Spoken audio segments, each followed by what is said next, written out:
લોકસભાની સામાન્ય ચૂંટણી 2024 અંતર્ગત મહેસાણા જિલ્લા વહીવટીતંત્ર દ્વારા દિવ્યાંગ મતદારોની જાગૃતિ માટે દિવ્યાંગ વ્હીલચેર રેલીનું આયોજન કરવામાં આવ્યું. લોકસભાની ચૂંટણીને અનુલક્ષીને ચૂંટણી પંચ તેમજ સરકારી તંત્ર દ્વારા ઠેર ઠેર મતદાન જાગૃત અભિયાન ચલાવવામાં આવી રહ્યું છે.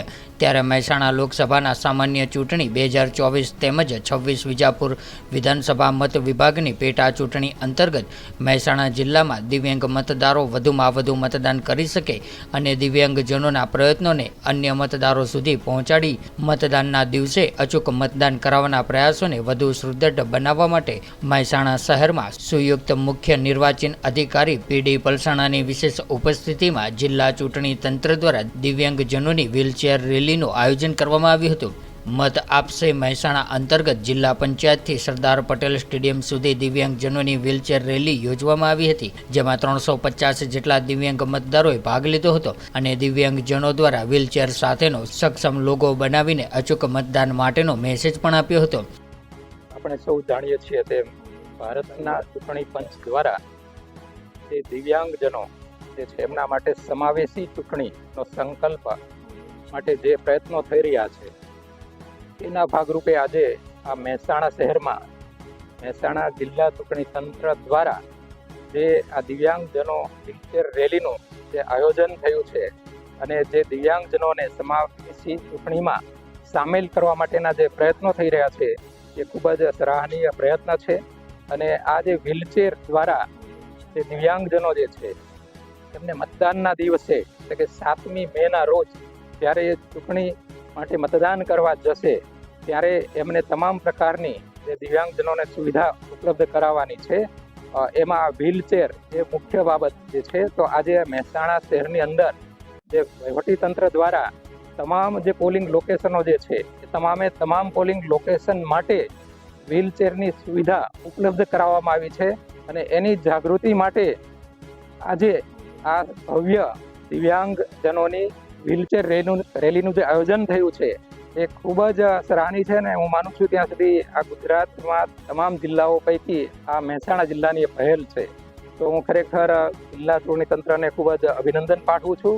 અને જે ભારત સરકારના જે સમાવેશી ચૂંટણી માટે દિવ્યાંગજનો માટેની જે કંઈ ગાઈડલાઈન જે છે, સંકલ્પો જે છે એ સાકાર થશે એની મને ચોક્કસ ખાતરી છે.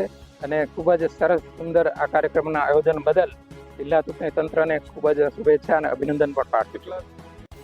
આ રેલીની અંદર જે આપણા ટોટલ 1367 જેટલા લોકેશન જે છે એ તમામ માટે વ્હીલચેરની સુવિધા ઉપલબ્ધ કરાવવામાં આવી છે. પરંતુ આજે આ રેલીની અંદર જે દિવ્યાંગજનો સામેલ થયા છે એ આઈ થિંક લગભગ 300 જેટલા દિવ્યાંગજનો સામેલ થયા છે. મારું નામ પીડી પલસાણા, સંયુક્ત નિર્વાચન અધિકારી, ગુજરાત રાજ્ય. તમામ જિલ્લાઓની અંદર આ સમાવેશી ચૂંટણી માટેના પ્રયત્નો થઈ રહ્યા છે. એમાં જે મહેસાણા જિલ્લામાં આ જે પ્રયત્ન થયો છે એ પહેલો પ્રયત્ન છે. તો આને જોઈ અને તમામ જિલ્લાઓની અંદર આ પ્રકારના કાર્યક્રમો થશે. અને એ ઉપરાંત પણ જે દિવ્યાંગજનોને મિનિમમ ફેસિલિટીઝ પોલિંગ સ્ટેશન ઉપર જે મળવાની છે એમને ફ્રી ટ્રાન્સપોર્ટેશન મળવાનું છે. અને એમાં વધુમાં વધુ એમને કોઈ પણ પ્રકારની મુશ્કેલી ન થાય અને ખૂબ જ સારી રીતે એ મતદાન કરી શકે અને સમાજમાં જે સામાન્ય નાગરિકની જેમ એ પણ ઉભરી આવે અને ચોક્કસ પોતાનો મત આપે. અને એ રીતે દિવ્યાંગજનો માટેની જે સુવિધાઓ જે છે એ તમામ જિલ્લાઓમાં કરવામાં આવશે. અને એ મહેસાણા જિલ્લામાં શરૂઆત થઈ છે, એનો આનંદ છે. મત આપશે મહેસાણા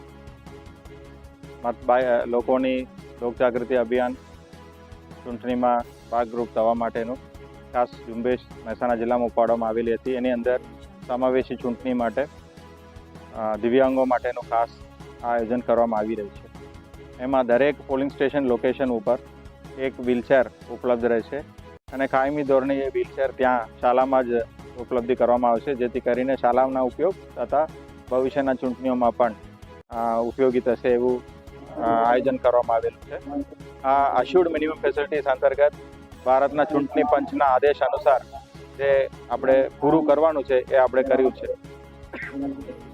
સમાવેશી ચૂંટણી અંતર્ગત એ સિવાય બહેનોની ભાગીદારી, યંગ વોટર્સની ભાગીદારી, ટ્રાન્સજેન્ડર વોટર્સની ભાગીદારી તથા જે સિનિયર વોટર્સ છે 80+ એમનું ભાગીદારી થાય એના માટેનું પણ ખાસ વ્યવસ્થાઓ ભારતના ચૂંટણી કમિશનના આદેશથી તથા જિલ્લાના સ્વયં પ્રયત્નોથી પણ કરવામાં આવી રહી છે.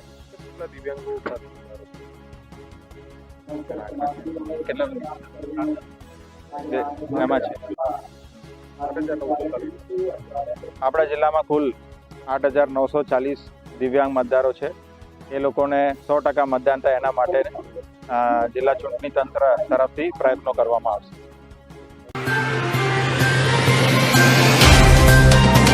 तो व्हाट्सएप, ट्विटर, फेसबुक, इंस्टा जहाँ भी आपका अकाउंट है इसे शेयर बटन के द्वारा वहाँ पर शेयर करें.